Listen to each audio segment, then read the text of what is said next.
Bonjour à toutes et à tous. L'ANIP, Agence nationale d'identification des personnes, offre à partir de demain des services gratuits.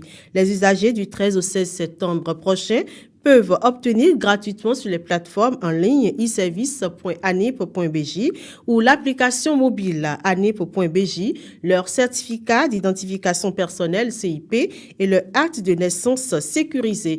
Ils peuvent également faire leur avis, mettre à jour leur numéro de téléphone, photo, signature et obtenir leur certificat du numéro personnel d'identification ou carte CEMOI et le CIP en se rendant au niveau des guichets uniques de protection sociale, des écoles et des collèges spécifiés dans chaque département de notre pays. Ces services gratuits entrent dans le cadre de la série de manifestations qu'organise l'ANIP en collaboration avec le ministère des Affaires sociales et de la microfinance en marge de la célébration de la Journée internationale de l'identité. La Journée internationale de l'identité est célébrée chaque 16 septembre. L'ANIP invite donc les citoyens à profiter de ces services gratuits afin de garantir une identité complète et sécurisée, condition essentielle pour l'accès aux droits et aux services publics, selon le communiqué en date d'hier, jeudi 11 septembre 2025, signé par son directeur général Aristide Guy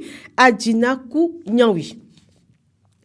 Lundi prochain, écoliers et élèves reprennent uniformes et sacs pour la rentrée scolaire académique 2025-2026. La réussite d'une année scolaire est un tout. Elle dépend aussi du contenu de l'assiette. Quels sont les avantages d'une bonne alimentation sur la santé et le rendement scolaire? La réponse dans cet élément.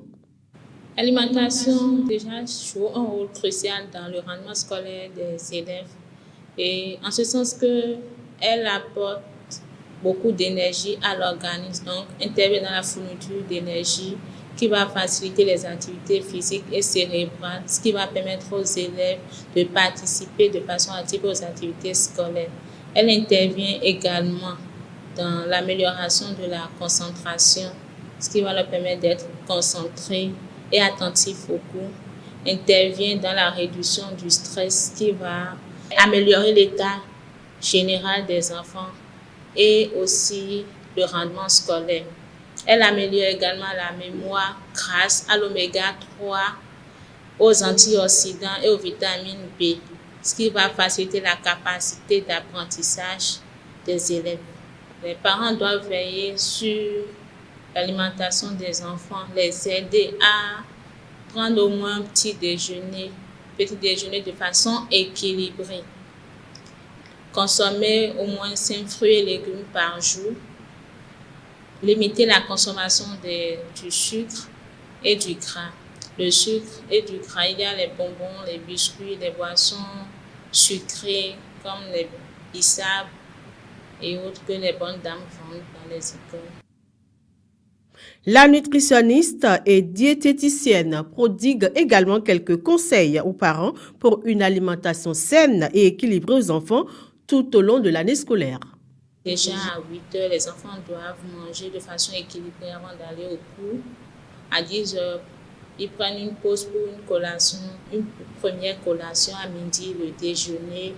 À 16h, 17h, une deuxième collation et puis le dîner le soir. Déjà, les enfants prennent la bouillie le matin avec du pâté. Je vais proposer peut-être une bouillie avec un poignet d'arachide et une carotte ou une banane accompagnée de la bouillie et de l'arachide.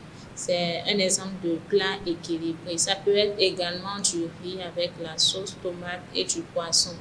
Les parents doivent varier aussi l'alimentation afin d'éviter de présenter aux enfants un repas monotone. Ils doivent aussi être un exemple en mangeant à côté des enfants des repas sains. Limiter également la consommation des repas devant l'écran, ce qui va permettre aux enfants de se concentrer sur leur alimentation. À l'endroit des parents qui n'ont pas vraiment le temps pour surveiller l'alimentation des enfants, ce qui fait que les enfants mangent plus au dehors, je leur proposerai de faire un menu par semaine et en week-end déjà, ils se préparent. Ils cuisinent la majorité des repas qu'ils conservent au frais. Mais avant de conserver au frais, ils doivent portionner les repas, ce qui va faire que à chaque fois quand les enfants vont prendre les repas dans le frigo, Ils vont juste prendre la partie, le repas portionné du jour et non prendre tout le lot, faire sortir et puis remettre après, ce qui va tuer il va y avoir une contamination croisée où ça va tuer peut-être les micronutriments. On poursuit ce flash d'information. Le retrait des formulaires de parrainage dans le cadre de l'élection présidentielle de 2026 prend fin ce jour, vendredi 12 septembre 2025. À la date d'hier, il faut dire que seulement 3 formulaires restaient à retirer. 183 élus sont déjà passés à la Sénat pour prendre leur formulaire, soit les 109 députés et 114 maires sur 117. Le formulaire de parrainage est une pièce incontournable pour toute candidature à la magistrature suprême. Hors du Bénin, le verdict de l'ex-président congolais Joseph Kabila est attendu ce vendredi. Il est accusé de complicité avec le groupe rebelle armé M23 soutenu par le Rwanda. Le procès aura lieu par contumace puisque l'ex-président vit en exil depuis plus de 2 ans. Il faut dire que durant les audiences, plusieurs éléments à charge contre lui ont été présentés par l'accusation, dont une interview dans laquelle il affirme que le M23 incarne les aspirations du peuple congolais et la déclaration de l'un de ses proches prônant le renversement du régime en place. Les parties civiles, à savoir les avocats du gouvernement, demandent près de 25 milliards de dollars de réparation et ceux des provinces du Nord et du Sud Kivu et 21 milliards de plus et la saisie des avoirs bancaires de l'ancien président congolais Joseph Kabila. C'est tout pour le flash d'information de 12h30. Merci pour votre attention renouvelée. Suivez-nous sur Facebook, YouTube, TikTok, Instagram et depuis un certain temps sur Insta. Très bonne journée à vous et très bon week-end par anticipation.